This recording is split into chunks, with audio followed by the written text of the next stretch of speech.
جی السلام علیکم. وعلیکم السلام.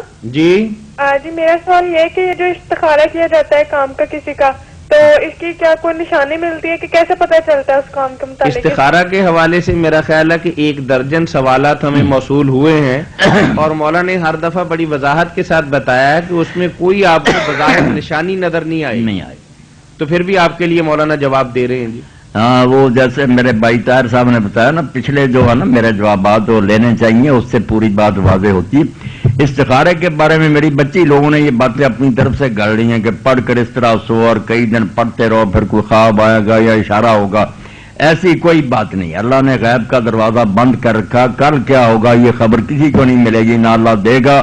یہ اللہ توکلی شادیاں اور سارے کام کرنے پڑتے ہیں. استخارہ جو رسول کریم علیہ السلام نے سکھایا اس میں یہ باتیں نہیں تھی کہ کوئی پتہ چلے گا. اس میں تو صرف یہ بات ہے کہ عقل سے بھی کام لو، مشورہ بھی کرو اور ساتھ ساتھ دعا کیا کرو 2 رکعت نماز پڑھ کر کہ اللہ یہ کام اگر بہتر ہے تو ہونے دے، نہیں بہتر تو اس میں رکاوٹ پڑ جائے، اور جس میں بہتری اس طرف ہمارا دل لگا دے.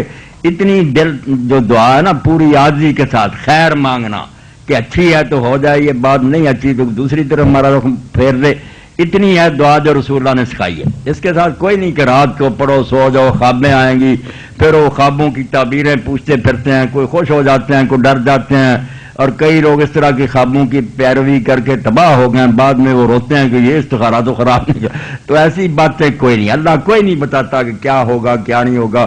بس دعا کرتے رہنا چاہیے کہ اللہ کرنے لگے اچھا کام ہے تو ہونے دے. یہ صدق کے دل سے اور پوری تفویض اللہ کے ساتھ اللہ کے سپرد کر دے، پھر یقیناً جس میں بہتری ہوگی اللہ ادھر ہی لگائے گا کہ کام اچھا ہے تو اللہ ہونے دے، نہیں اچھا تو کسی اور طرف ہمارا دل لگا دے. یہ بات ہے جو استخارے میں جو حضور نے سکھایا اس میں. باقی ساری باتیں لوگوں نے اپنی طرف سے گڑھی ہیں کہ اتنے دن پڑھتے رہنا چاہیے، اس پہلو پر لیٹنا چاہیے، کوئی خواب آئے گا کوئی اشارہ، یہ حدیث پاک میں نہیں ہے، بالکل جعلی باتیں.